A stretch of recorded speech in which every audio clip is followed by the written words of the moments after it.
weather forecast with C3.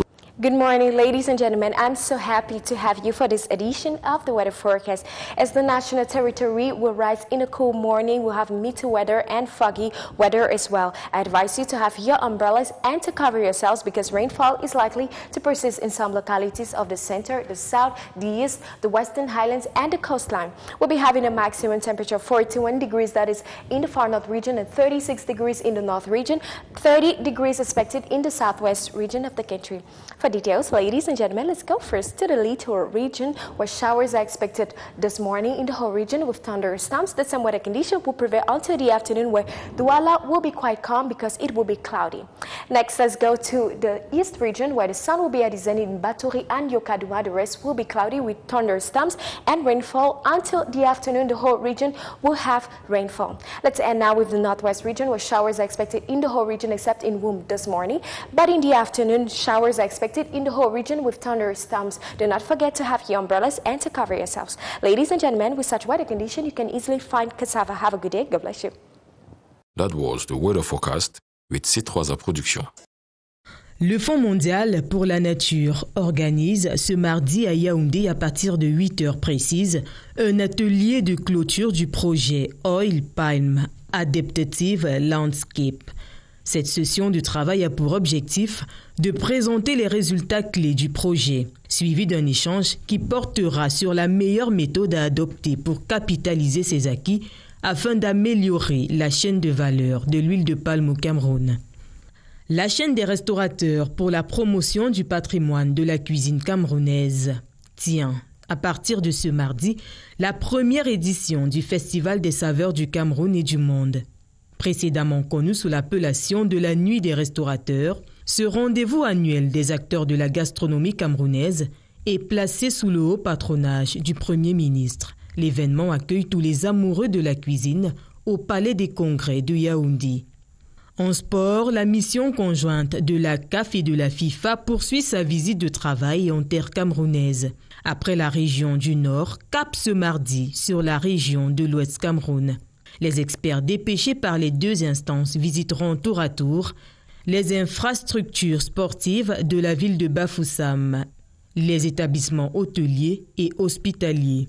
Ce mardi est journée mondiale de l'Afrique. Cette journée commémore la création en 1963 à Addis Abeba en Éthiopie de l'Organisation de l'Unité africaine, à laquelle a succédé l'Union africaine en 2002.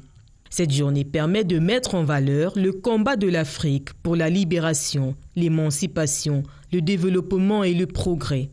Elle permet également de rapprocher les peuples africains, de raffermir leur foi en l'intégration et de populariser l'idéal d'union du continent.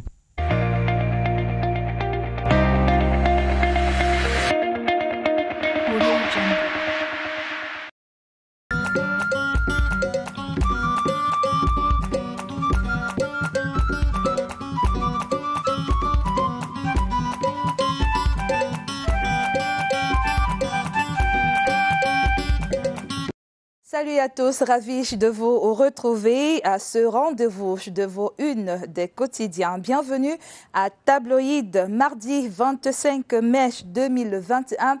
Le ciel n'est pas très dégagé, mais malgré cette météo un tout petit peu capricieuse ce matin, embarquons avec notre pilote PRESSE, embarquons donc dans le vol Camerco ADC. L'hebdomadaire économique revient sur le crash manqué. Pas de perte en vie humaine. Mais au-delà de cette bonne nouvelle, Justin Blaise Akono et son équipe entrent dans l'antre de la compagnie pour nous faire comprendre que l'avion Camerco de fabrication brésilienne dans les airs depuis 25 ans a été loué auprès de la Guinée équatoriale. Le journal PRESSE fait également dans cette parution l'état des aéroports du Cameroun, la flotte de Camerco ainsi que l'historique des crashs d'avions au Cameroun. À lire sur 2 pages 5 et 6. Quittons les airs pour atterrir avec assurance sur terre. Le journal Terre promise sur le transport urbain de masse constate une panne sèche. Désagréable pour les villes camerounaises.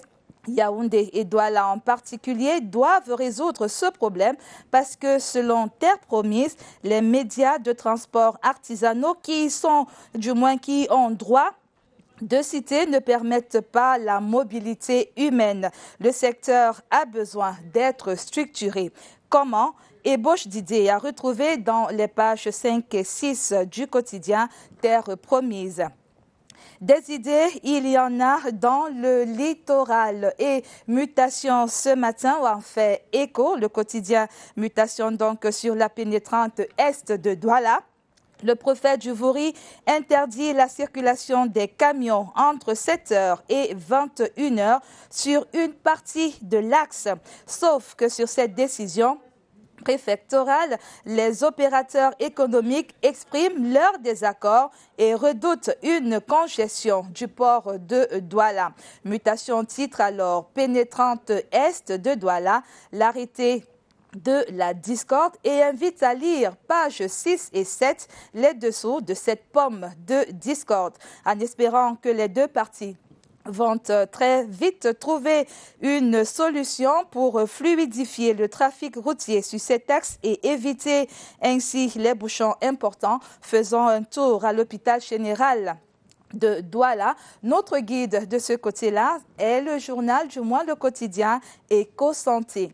Le journal donc Éco-Santé ce matin de Joseph Mbengboum, bien évidemment, a rencontré le directeur général de la structure, le professeur Henri Namelouma. S'est confié à Éco-Santé, faire de l'hôpital général de Douala une référence. Et pour y arriver, il aura besoin de l'adhésion et du dévouement de toute son équipe, car la satisfaction des patients est une priorité absolue. L'opération est déjà en gestation à l'hôpital général de Douala. Une autre opération en tout cas, plus célèbre cette fois, refait surface ce matin dans l'apparition de Vision économique. Vision économique nous propose, du moins parlant de l'opération Épervier. Bien évidemment, la tribune ouvre donc la chronique d'une cascade de haute trahison. C'est dans le journal Vision économique. Que faut-il retenir des multiples arrestations et condamnations des ministres, directeurs généraux et autres hauts commis de l'État depuis le déclenchement de l'opération Épervier en 2006, 15 ans après, combien de milliards ont été restitués ou saisis, visiblement en colère ce matin? Vision économique se demande si l'emprisonnement des personnalités au détriment de l'argent évaporé était la meilleure solution. L'opération Épervier, réussite ou échec? Les leçons ne semblent pas avoir été tirées, du moins retenues par les membres du gouvernement, accablés 15 ans après par le rapport de la Chambre des comptes de la Cour suprême. Et à propos de ce rapport, le bi-hebdomadaire 7 Info dit que le FMI, toujours insatisfait, le Fonds monétaire international réclame, selon le journal, un audit indépendant sur la gestion des fonds Covid-19, 180 milliards de francs CFA de dotation alloués au Cameroun en 2020. Le quotidien Le Jour, à présent, sur le feuilleton Covid-Gate, donne la parole à Emmanuel Numbissier Ngankam. Quand nos turpitudes nous rattrapent, à lire à la 5e page de l'hebdomadaire de Aman Mana. Et à l'hebdomadaire Le Point de renchérir avec son titre « Cameroun, le désarroi ». En prédicateur ce matin, le quotidien annonce des jours sombres pour tous les malfaiteurs, entre guillemets, du Covid-Gate. Où va le Cameroun, se pose le quotidien d'analyse et d'enquête. Eh bien, vers une tragédie du bouc émissaire semble lui répondre ce matin le Messager. Le Messager donc répond vers la tragédie du bouc émissaire, tel des gibiers ministres en fonction sont jugés coupables et livrés à la vindicte du tribunal populaire par l'inquisiteur en chef alors que la pagaille sur la fortune publique est collective. Le Messager consacre 2 pages pour étayer ses propos. Planète Verte Info, magazine panafricain d'informations sur les énergies renouvelables, l'écologie, l'environnement, l'eau et le développement durable a sillonné quelques pays africains, notamment la Côte d'Ivoire, la République démocratique du Congo sur la biodiversité qui lance l'alerte sur la résurgence de la maladie du charbon dans le parc de Virgouna. Le journal a également fait un tour du côté du Burkina Faso. Là-bas, le changement climatique pousse le pays des hommes intègres à s'engager dans la protection du couvert forestier. Et au Cameroun, c'est l'énergie solaire qui prend le dessus. 120 ménages de la commune de Nkola-Famba bénéficient désormais de l'électrification par l'énergie solaire. Un don de la coopération bilatérale entre donc la République de Corée et le Cameroun. Toutes ces informations vertes sont donc à lire dans le bimensuel Planète Verte Info de Gérard Chouambia. Le journal Le Quotidien met quant à lui ce matin en lumière donc la remise des clés des logements sociaux. Le Mindu honore le chef de l'État, ainsi titre Le Quotidien ce matin. Célestine Ketcha-Cortez vient encore de permettre aux acquéreurs de logements sociaux de Mbanga Bakoko d'entrer en possession des clés de leur logement. Une action qui repositionne ce projet si cher au président de la République dans le contexte de sa conception initiale. On passe à présent à Financia Hebdo qui s'intéresse ce matin du mardi 25 mai à la relance de la production locale et à ce dîner-débat annoncé à Yaoundé ce 25 mai. Selon l'hebdomadaire de l'éducation pour tous, c'est suite au protocole d'accord signé entre Atlantique Assurance Cameroun et le ministère des Finances. Le programme des travaux et les intervenants à ce dîner sont à découvrir, page 4. Et Cameroun Tribune de Marie-Claire Nana ce matin au fait de l'info est au sommet extraordinaire de la commission du bassin du lac Tchad qui s'ouvre aujourd'hui dans la capitale du Nigeria. Le président de la République sera représenté par le ministre d'État, le secrétaire général à la présidence de la République, Ferdinand Ngongo.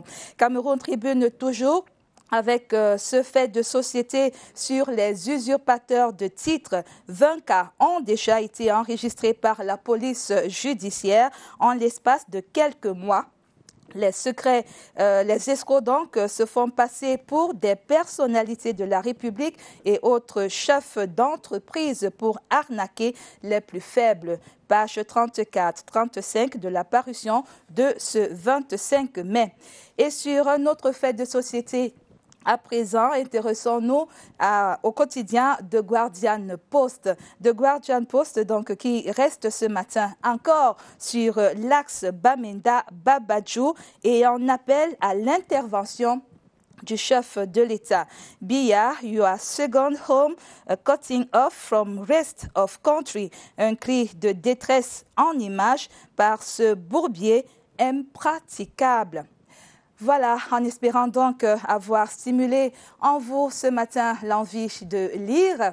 Rendez-vous dans les kiosques pour ceux, bien sûr, qui adorent l'odeur de l'encre. Entre-temps, nous vous souhaitons une bonne lecture, un bon mardi et à demain, mercredi. D'ici là, sachez que c'était Tabloïd.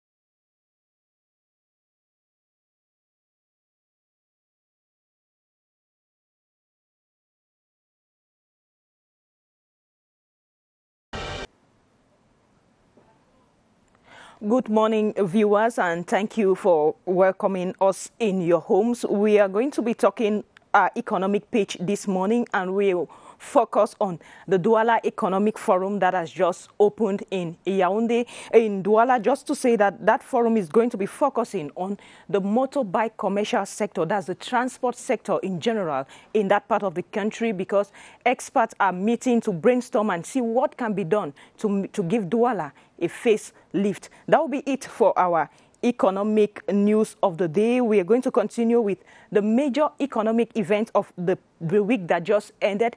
To remain in Douala to talk about the business climate there, talking about GICAM that met with Prime Minister, Head of Government Joseph Dion Gouté, that was last weekend, to brainstorm on what can be done in the two English-speaking regions, that's the Northwest and the Southwest regions, to see what can be done to rebuild that part of the country. We are talking here about the presidential plan for the reconstruction and development of the Northwest and Southwest regions. That plan that is going to work at seeing that that part of the country is developed again. We are talking about building schools, building health centers, all the facilities or all the infrastructure that was destroyed or has been destroyed within the context of the social unrest, socio-political unrest in that part of the country. So the Prime Minister met with business operators in Cameroon, and they are seeking for ways to raise funds to redevelop that part of the country. And Christian Che Atam was part of that team that traveled with the PM to Douala.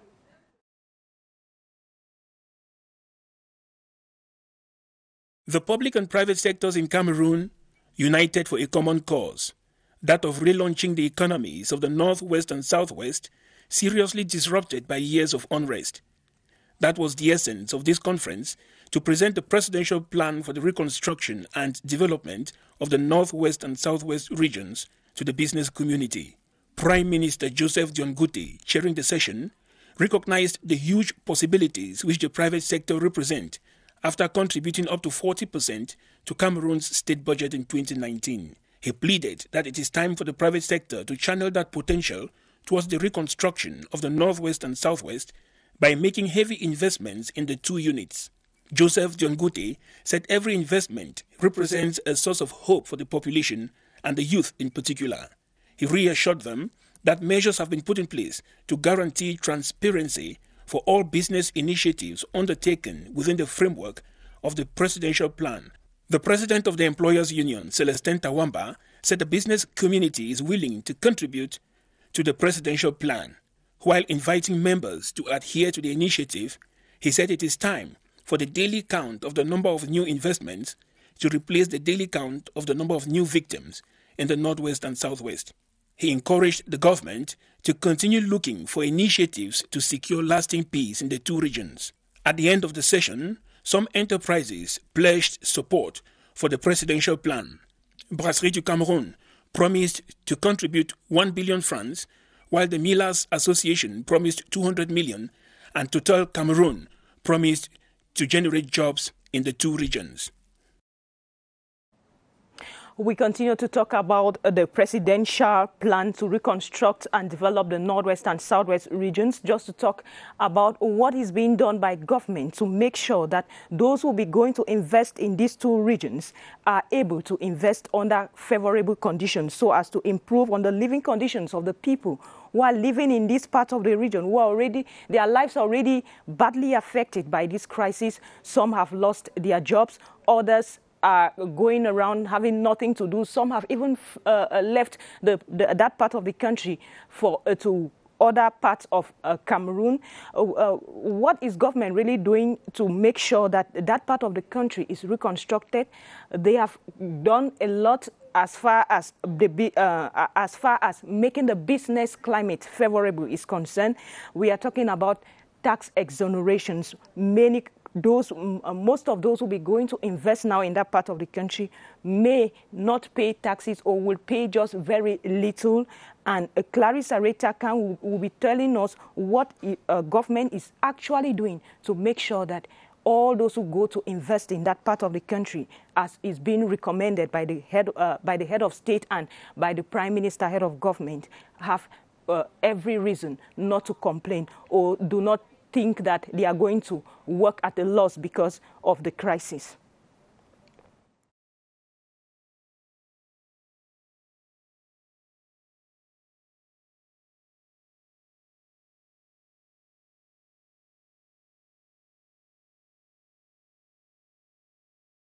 A bait to attract investors to reboot the economy in crisis-stricken Northwest and Southwest regions. Tax relief, granted the interested since September 2019, targets pre-installation and operational phases of various projects, new and old. The benefits will last 3 years during the setting up process and 7 while the business is running. Exemption on tax and customs duties are open to entrepreneurs to reduce investment costs, improve competitiveness and profitability. Goods and services, patents and registration fees are included in the package. Damage cost to equipment has also been taken into account, with tax credits available for the purchase of new and the rehabilitation of the old. There is, however, a catch, which investors will have to submit themselves to: the use of locally sourced raw materials and the creation of at least 10 direct jobs must result from any enterprise or activity with a wealth creation purpose. The Northwest and Southwest regions are known for growth-stimulating assets such as agriculture, tourism, ICTs, fisheries, and handicraft. The private sector is therefore encouraged to seize the opportunities made easy by the state in order to keep these regions economically viable. And talking about creation of jobs here, we'll be taking you to another sector that can create jobs for a lot of Cameroonians. We are talking about the palm oil sector, where about 70,000 tons of palm oil is imported into Cameroon annually, as against only 360,000 tons produced, for a demand that is so high. So what is government actually doing to improve this sector? We are talking here about those who are actively participating in the sector complaining of the lack of raw material to be able to produce palm oil, so that they too can increase the local demand, or they too can increase local production to maybe 40,000 tons, because for now they produce just 360,000 tons of palm oil in Cameroon, and Cameroon is forced to import 70,000 tons annually. That was the figure in 2020. Perhaps in 2021, the figure could still rise. It depends on how much we consume as far as palm oil is concerned. And Clarissa Ritakan once more is going to tell us what government is actually doing to make sure that there is enough raw material in the palm oil sector, so that those who are in that sector can improve their production. It is not only consumed in its crude form, but equally the primary ingredient for a wide range of products, palm oil. Cameroon's annual output from the cultivation of the crop is, however, yet to meet growing demand from both inhabitants and agro-businesses. Agronomists recommend granting incentives to farmers, making high-yield seedlings available, and the creation of fertilizer manufacturing plants. They add that it is equally crucial for youths to get involved in the various stages required, while the state should throw in more weight for a strategic development policy which will grow value chains, thereby reducing imports. Meanwhile, local entrepreneurs with investments in palm oil processing argue that their machines are running below capacity because of the lack of sufficient quantities of the raw material. This has brought about a drop in productivity, which experts say can be resolved with a number of factors in place. They include access to greater stretches of land, which will result in bigger plantations as well as mechanized farming. Partnership between growers and agro-industries has also been proposed. It will require putting the right seeds in the soil. Well, we are going to be talking about our figure of the day. For today, we are talking about 1 billion CFA francs.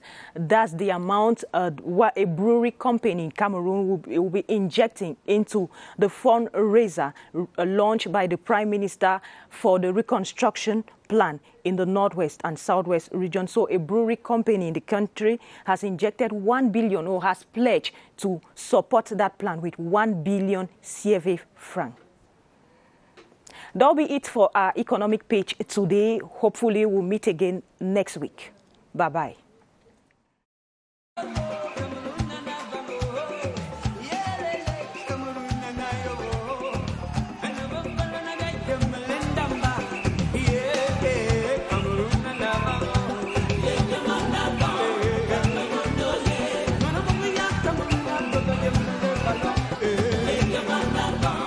National unity is a heritage. And as a heritage, we should take it as a vector for national integration and the harmonious living together. People celebrate this feast of 20th May and to make an effort to consolidate our unity and national integrity in order to attack the real problems that we are making face in order to build a unity.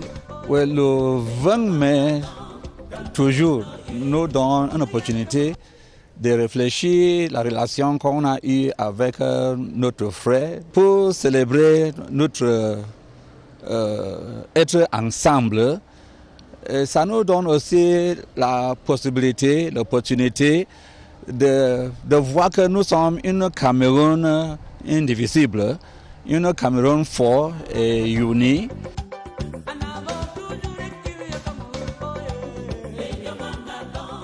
Cameroon should be a more inclusive state. When we talk of national unity, it means that a group of persons, variety of persons have come together. I wish that the government in place can bring everybody together for us to form a strong state.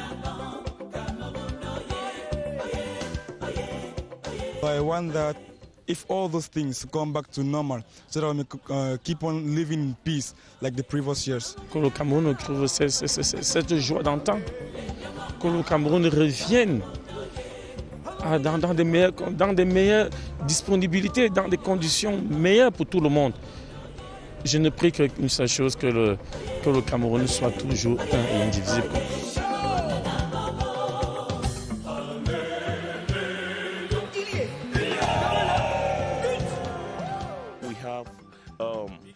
The feeling of belonging to our nation on that day that we celebrate through patriotic songs that are equally unforgettable in our mind. After the celebration, of course, we remember, the snacks that we used to take together as students. Un pays comme le Cameroun réussit à consolider ce vivre ensemble parce que dans mon petit village à Youp, j'ai toutes les composantes du Cameroun et d'Afrique.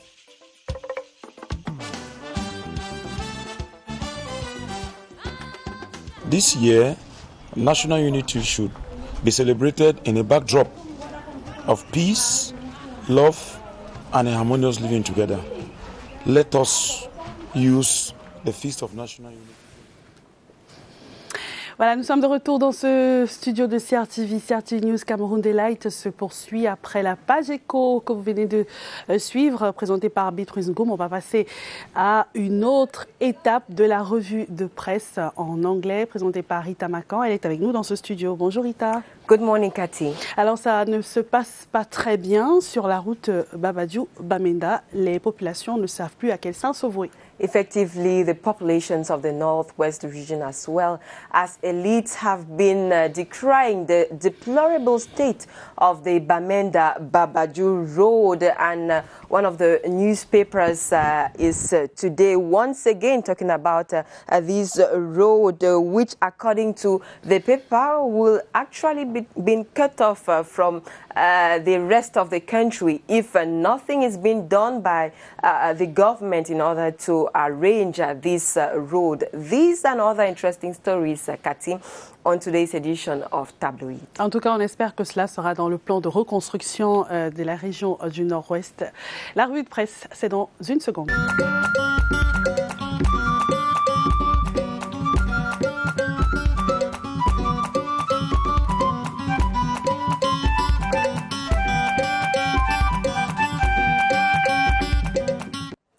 Tuesday, May 25th, 2021. Hello, dear viewers. Welcome to this other edition of your daily press review, Tabloids on CRTV and CRTV News. Well, let's begin our review this morning with Défi Actuel newspaper, which headlines COVID-19 funds the controversial report of the audit bench of the Supreme Court. According to the paper, the conclusions of the auditors of the audit bench, which have leaked have a number of allegations contested by those accused. And let's continue our review with the deplorable state of the Bamenda Babaju Road. The Guardian Post newspaper today headlines be your second home cutting off from rest of the country. According to the Guardian Post newspaper, in 1983, when the head of state President Paul Biya visited Bamenda for the first